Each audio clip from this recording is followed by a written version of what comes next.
You're too old to understand modern technology. That's what Derek Chen said on October 8, 2024 at 2:33 p.m. during a cybersecurity review meeting in the conference room at TechVault Solutions, dismissing my concerns about the authentication bypass vulnerability I'd identified in the company's cloud storage platform with a condescending smile and a wave toward the younger engineers who he implied actually understood how contemporary systems worked, his tone making it clear that 55-year-old security engineers from the pre-cloud era couldn't possibly comprehend the sophisticated architecture of modern SaaS platforms, despite the fact that I'd been working in information security since 1992 when Derek was 7 years old and still thought computers were just for playing games. The fluorescent lights in that conference room illuminated the whiteboard covered with system diagrams that I'd drawn to explain the vulnerability chain I discovered, an authentication token reuse flaw combined with inadequate session management that would allow an attacker to gain administrative access to client data across TechVault's entire platform. While Derek and 3 junior engineers who'd graduated from coding bootcamps 18 months ago looked at my diagrams like I was explaining technology with cave paintings instead of identifying a critical security vulnerability that would eventually trigger a $50 million security breach protocol and destroy TechVault's reputation as a secure enterprise storage provider. I'd been senior security engineer at TechVault Solutions for 6 years, 4 months, and 19 days, responsible for security architecture review, penetration testing, vulnerability assessment, and compliance validation for a platform that stored sensitive data for 840 enterprise clients including financial institutions, healthcare organizations, and government contractors, and Derek, who'd been hired as VP of Engineering 9 months earlier at age 32 with a computer science degree from a top-tier university and absolutely zero experience working in regulated industries where security vulnerabilities meant regulatory violations rather than just coding bugs, had decided that my age-based experience was a liability rather than the expertise that had prevented security breaches for 6 years while younger engineers shipped features without understanding their security implications. I'm Thomas Morrison, and I sat in that conference room knowing exactly what NIST SP 800-63b said about authentication and session management, that authentication tokens must have limited lifespans, must be properly invalidated upon logout, must not be reusable across sessions, and must be protected against interception and replay attacks. And knowing that the vulnerability I documented in TechVault's platform violated every single one of those requirements in ways that would allow an attacker to authenticate once, capture the session token, and reuse that token indefinitely to access any client account on the platform without detection. 6 years, 4 months, and 19 days of reviewing code commits for security implications, conducting penetration tests that identified vulnerabilities before attackers found them, implementing security controls that protected client data, and maintaining compliance with SOC 2, ISO 27001, HIPAA, and FedRAMP requirements that younger engineers had never heard of until they started working at companies that actually dealt with regulations, and Derek had decided that my concerns about authentication security were evidence that I didn't understand modern stateless architecture, rather than evidence that I understood exactly how stateless authentication could be implemented incorrectly in ways that created catastrophic security vulnerabilities. I wasn't the chief technology officer who made strategic technology decisions and presented at industry conferences, or the chief information security officer who reported to the board and signed off on security policies. I drove a 2014 Subaru Outback with 176,843 miles and a back seat containing printed security research papers and NIST special publications I reviewed because understanding security fundamentals meant reading the primary sources rather than just following whatever framework was currently trendy among developers who thought security was something you added after building features. I lived in a 840-square-foot house with a home office containing a wall of technical books spanning 3 decades of information security evolution, from applied cryptography published in 1996 to modern cloud security architecture guides, because understanding current technology required understanding the foundational principles that hadn't changed even as implementation details evolved. I was methodical about security review, careful about vulnerability documentation, and protective of the defense in-depth approach that had kept TechVault breach-free for 6 years, and apparently Derek thought these characteristics made me too old to understand modern technology, rather than the person whose 32 years of security experience is the only thing preventing this company from a catastrophic breach that will cost millions in incident response, regulatory penalties, and lost client trust. I joined TechVault Solutions in June 2018 when they were a growing startup providing secure cloud storage and document management services to enterprise clients. TechVault's value proposition was security. Unlike consumer cloud storage services that prioritized convenience, TechVault offered enterprise-grade security with encryption, access controls, audit logging, and compliance certifications that made them suitable for clients in regulated industries. The platform employed strong encryption, role-based access control, comprehensive audit logging, and security controls that had been designed by the founding team who understood that enterprise clients needed more than just files in the cloud. They needed security guarantees, compliance validation, and contractual assurances that their data would be protected. My role as senior security engineer was to review new features for security implications, conduct regular penetration testing, assess third-party integrations, maintain compliance certifications, and ensure that TechVault's security architecture actually provided the protections we promised to clients. This meant reviewing code, testing authentication systems, validating encryption implementation, and identifying vulnerabilities before they could be exploited. For the first 5 years, TechVault maintained strong security practices. New features were reviewed by security before deployment. Penetration testing identified and fixed vulnerabilities. Compliance audits passed with minimal findings. Client security assessments consistently validated that TechVault met their requirements. This changed in January 2024 when Derek Chen was hired as VP of Engineering to accelerate product development and modernize the architecture. Derek came from a consumer social media company where rapid feature development was prioritized over security because the data being protected was less sensitive and the regulatory requirements were minimal. Derek's mandate from TechVault's CEO was to increase feature velocity, reduce time to market for new capabilities, and make the platform more competitive with larger cloud storage providers. His approach emphasized agile development, continuous deployment, and modern engineering practices that he claimed would make TechVault more innovative. What this meant in practice was reducing security review requirements, minimizing the time spent on security testing, and treating security concerns as obstacles to innovation rather than essential protections for client data. In March 2024, Derek announced a major architectural change. TechVault would migrate from session-based authentication to modern stateless JWT token authentication to improve scalability and reduce database load. JWT, JSON Web Tokens, are a widely used authentication standard where clients receive cryptographically signed tokens that can be validated without checking a central database. When implemented correctly, JWT authentication can be secure. When implemented incorrectly, with excessive token lifespans, inadequate validation, or missing revocation mechanisms, it creates serious vulnerabilities. I reviewed Derek's architectural proposal and identified several security concerns. Token lifespan. The proposal specified 30-day token expiration. This meant a single authentication token would remain valid for 30 days, giving attackers a month-long window if they captured a token. No token revocation. The stateless design had no mechanism to invalidate tokens before expiration. If a token was compromised or a user's account was terminated, their tokens would remain valid until natural expiration. Weak token validation. The implementation only validated the cryptographic signature without checking other security properties like token binding, usage context, or anomaly detection. Cross-account token reuse. The token structure didn't properly bind tokens to specific user sessions or devices, meaning a captured token could potentially be used from different locations without triggering security alerts. I documented these concerns in a detailed security review on March 15, 2024. The review explained each vulnerability, referenced NIST SP 800-63B authentication guidelines, showed specific attack scenarios, and recommended fixes including shorter token lifespans, token binding to user sessions, and implementing token revocation mechanisms. Derek's response came via email on March 18.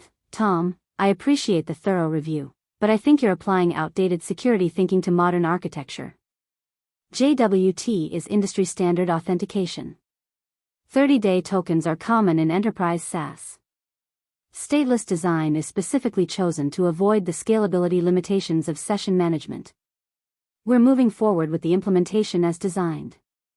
I replied with specific references to OWASP authentication security guidelines and NIST recommendations showing that 30-day token lifespans exceeded recommended durations for tokens providing administrative access to sensitive data. Derek's response: those guidelines are written for government systems with different threat models. We're building a commercial product that needs to balance security with user experience. Users don't want to re-authenticate constantly. Modern authentication is about finding that balance. The JWT implementation was deployed to production in April 2024 despite my documented concerns. I continued monitoring for security implications. In May 2024, I discovered that the implementation was worse than the original design. Not only did tokens have 30-day lifespans and no revocation mechanism, but the token validation logic had a critical flaw. Tokens were validated based only on cryptographic signature without checking the user's current authorization status. This meant that if a user's account was disabled, downgraded, or had permissions revoked, their existing tokens would continue working until expiration. It also meant that if an attacker captured a token through phishing, network interception, or compromised device, that token would grant full access for 30 days with no way to detect or prevent the unauthorized access. I documented this vulnerability in a critical security finding on May 23, 2024. The finding explained the attack scenario, demonstrated proof-of-concept exploitation in the test environment, quantified the risk as critical, allows persistent unauthorized access to client data, and recommended immediate fixes. I sent the finding to Derek, the security team, and the Chief Technology Officer. Derek called a meeting on May 28 to discuss my findings. Present were Derek, the CTO, 2 senior engineers from Derek's team, and me. Tom, I've reviewed your security finding about JWT authentication, Derek said. I think you're overestimating the risk here. The scenario you're describing requires an attacker to first capture a valid token, which requires compromising the client's device or network. That's a low-probability scenario. Token capture is a well-documented attack vector, I replied.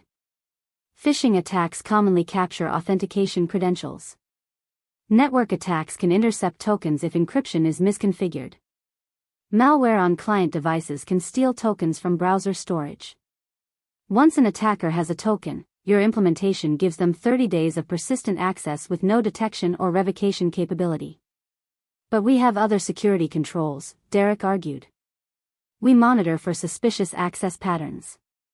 We require MFA for sensitive operations. We encrypt data at rest.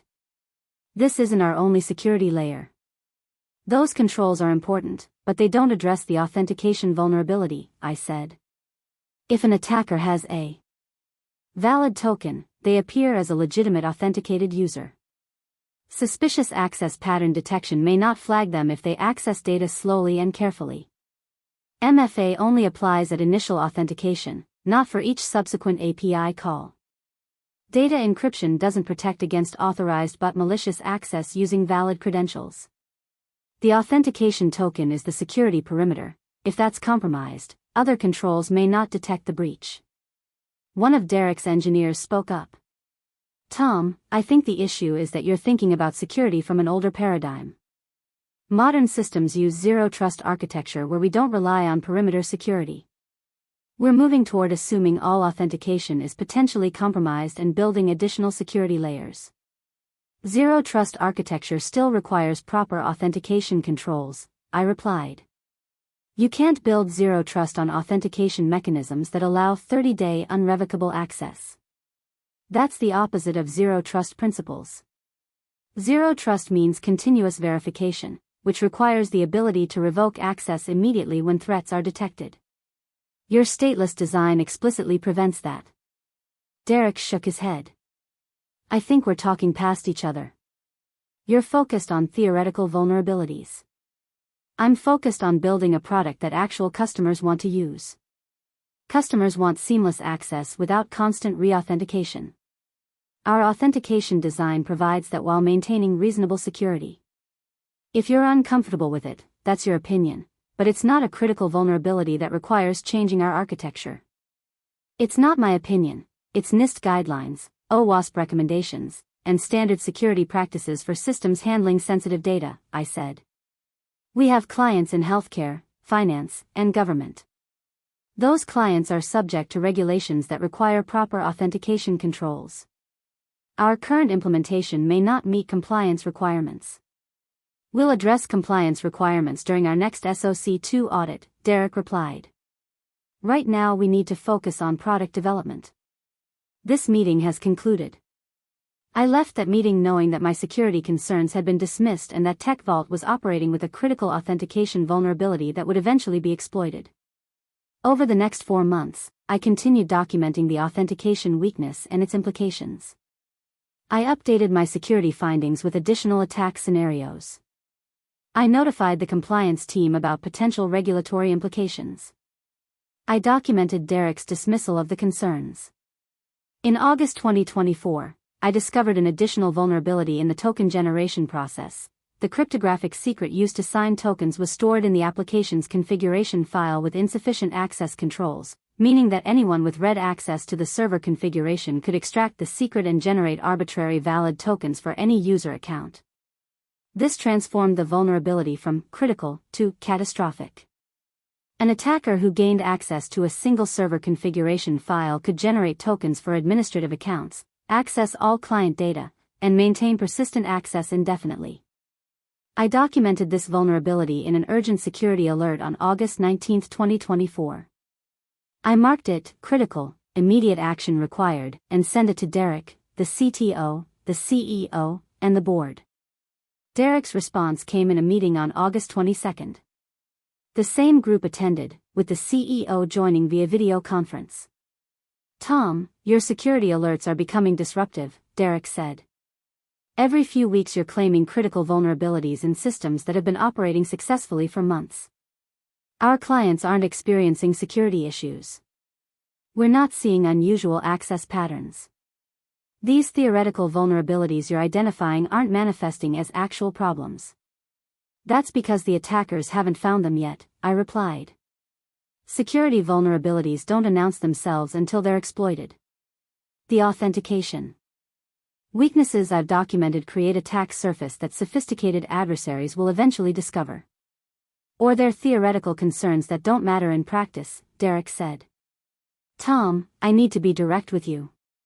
Your age and experience are valuable, but I'm concerned that you're applying outdated security thinking to modern systems.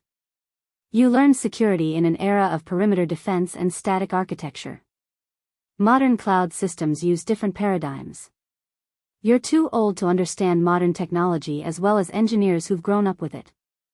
I sat there for approximately 15 seconds, processing the fact that Derek had just told me, in front of the CEO, CTO, and senior engineers, that my 32 years of information security experience made me less qualified to identify vulnerabilities than people who'd been writing code for 3 years.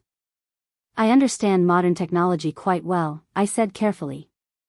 I've been working in cloud security since AWS launched in 2006. I've implemented authentication systems across multiple architectural paradigms. The vulnerabilities I've identified aren't based on outdated thinking, they're based on fundamental security principles that don't change regardless of whether you're protecting a mainframe or a microservices architecture. Bad authentication is bad authentication whether it's session-based or token-based. That's exactly the problem, Derek replied. You're stuck in principles from the past instead of embracing modern practices. JWT authentication is industry standard. Stateless architecture is the future. You're holding back our innovation because you're uncomfortable with technology you didn't grow up with. The CEO intervened via video. Tom, Derek has a point about balancing security with product development. We need to move quickly to stay competitive. If your security concerns are preventing us from shipping features that clients want, we need to reassess our security review process. My security concerns are preventing you from shipping vulnerabilities that attackers will exploit, I said. That's literally my job. If you want me to stop identifying critical security flaws, you'll need to find a different security engineer who's willing to approve vulnerable systems. Maybe that's what we need, Derek said. Quietly. The meeting ended without resolution. I returned to my desk knowing that I'd just been told my security expertise was unwanted and that my employment was likely ending soon. Now about 68% of you think I'm about to quit and watch TechVault get breached as karmic revenge for calling me too old, and you're wrong about quitting but eventually right about the breach.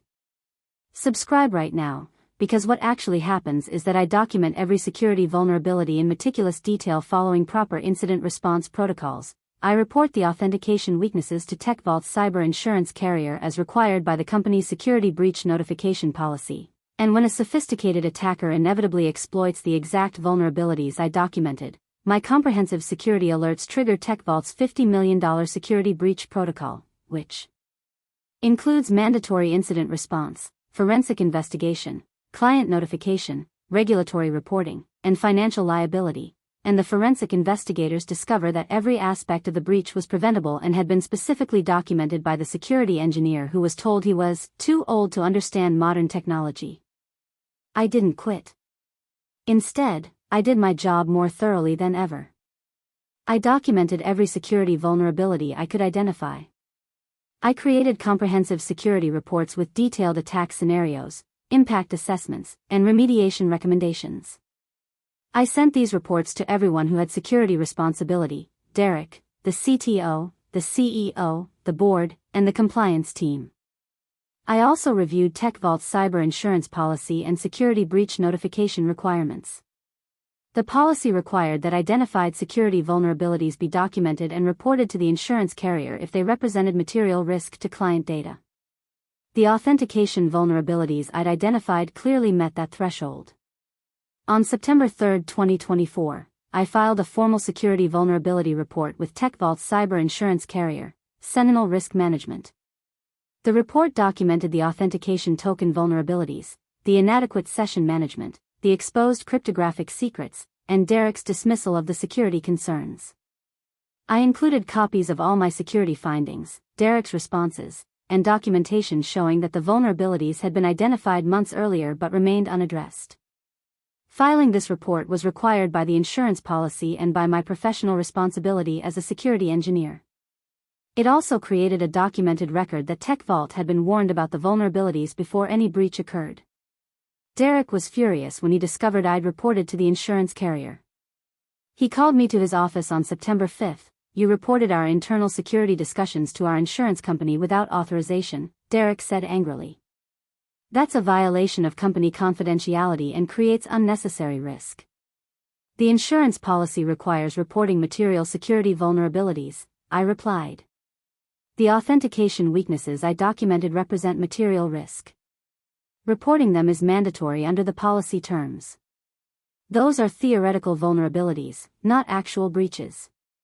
You've created liability exposure by officially reporting concerns that may never materialize into real problems.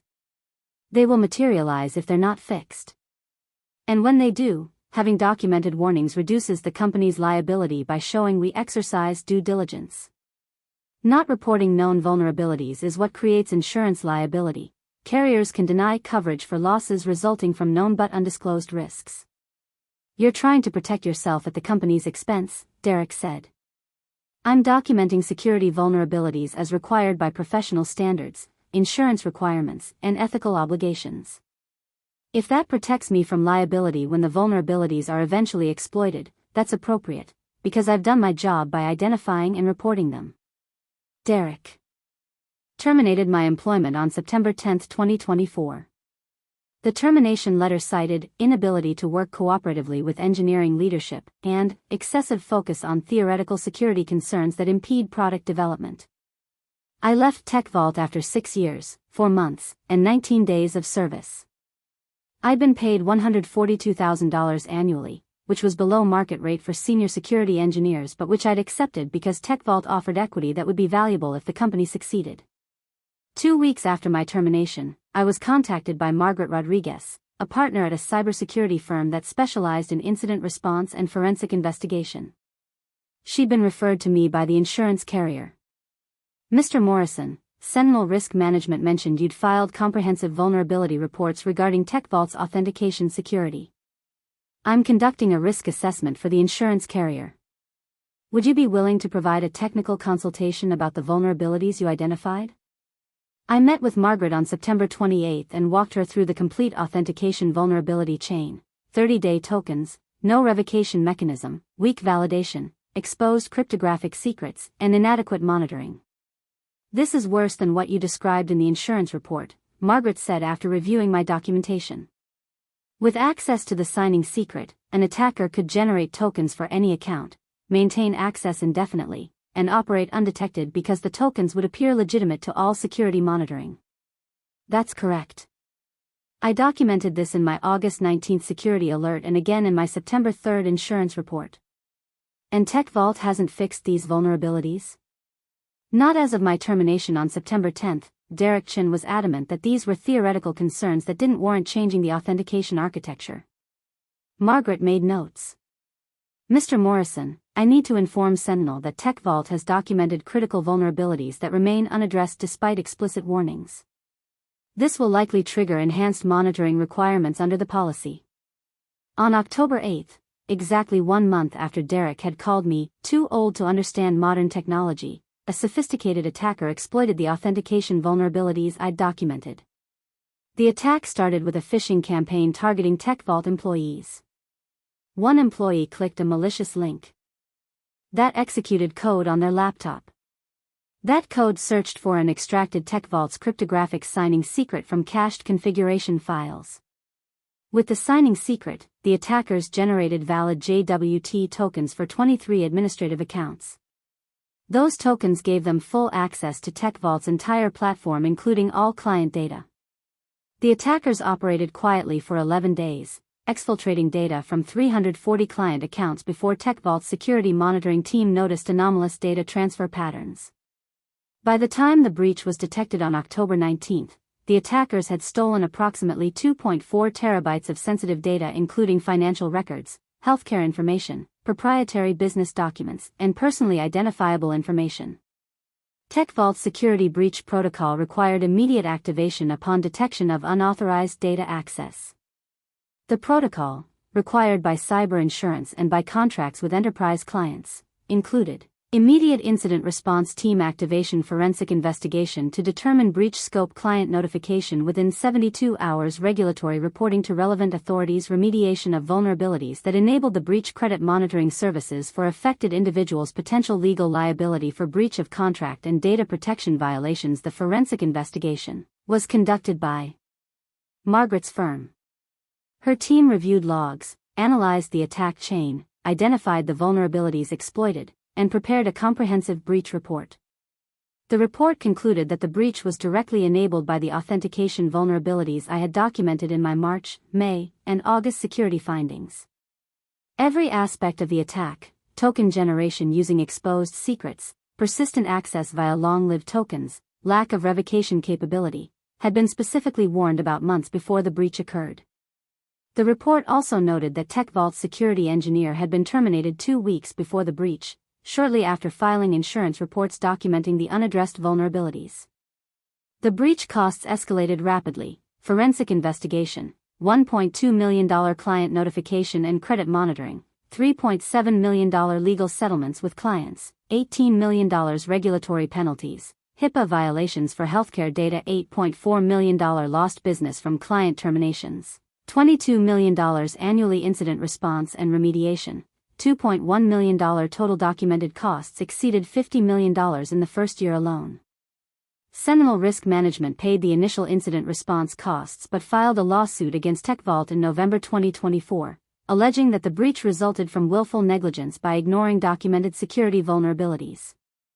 The lawsuit sought to deny coverage for the breach on grounds that TechVault had been explicitly warned about the vulnerabilities but had chosen not to address them. I was deposed as a witness in the insurance lawsuit on December 3, 2024. I provided copies of all my security findings, documented Derek's dismissals of the concerns, and explained how the breach exploited exactly the vulnerabilities I'd warned about. Mr. Morrison, in your professional opinion as a security engineer with 32 years of experience, was this breach preventable? The insurance company's attorney asked. Completely preventable. Every vulnerability exploited in the breach had been documented months in advance. I provided specific remediation recommendations. If those recommendations had been implemented, the attack would have failed. Why weren't the recommendations implemented? The VP of Engineering, Derek Chin, believed the vulnerabilities were theoretical concerns that didn't warrant changing the authentication architecture. He told me I was too old to understand modern technology, and that I was applying outdated security thinking to modern systems. Did you document Mr. Chen's dismissal of your security concerns? Yes. I have email records, meeting notes, and copies of security findings showing that the vulnerabilities were reported through proper channels and dismissed by engineering leadership. The deposition continued for 6 hours. I provided detailed technical testimony about authentication security, industry standards, and the specific failures that enabled the breach. TechVault's legal position deteriorated further when the forensic report became public. Multiple clients filed lawsuits alleging breach of contract and negligence. Regulatory investigations opened by the Department of Health and Human Services, HIPAA violations, the Federal Trade Commission, Consumer Data Protection, and State Attorneys General, data breach notification failures. Derek was terminated by TechVault's board on December 15, 2024. The board's statement cited failures in security leadership that contributed to material data breach. The insurance litigation was settled in February 2025. Sentinel agreed to cover $12 million in incident response costs but not the larger legal settlements and regulatory penalties. TechVault would be responsible for approximately $38 million in remaining costs. As part of the settlement, Sentinel required TechVault to implement comprehensive security reforms including independent security architecture review by external experts, mandatory security approval for all authentication and access control changes, regular penetration testing by qualified security professionals, security leadership reporting directly to the board rather than to engineering, whistleblower protections for security professionals raising concerns. The board offered me the position of Chief Information Security Officer in March 2025, reporting directly to the board with authority over all security architecture and practices. The role paid $220,000 annually, a 55% increase from my previous salary, plus equity compensation and guaranteed severance protections. I accepted the position on March 18, 2025. On March 25, 2025, I saw Derek at a cybersecurity industry conference. He was presenting a panel discussion about balancing security and innovation in fast-moving startups. After his panel, he approached me in the hallway. "Tom, I heard you're back at TechVault as CISO. Congratulations." The board needed someone who understood security principles and wouldn't ignore documented vulnerabilities to meet product timelines. The breach wasn't just about the authentication vulnerabilities, Derek said defensively. The attackers used sophisticated social engineering. They would have found another way in even if we'd fixed the token issues. The forensic report says otherwise, I replied.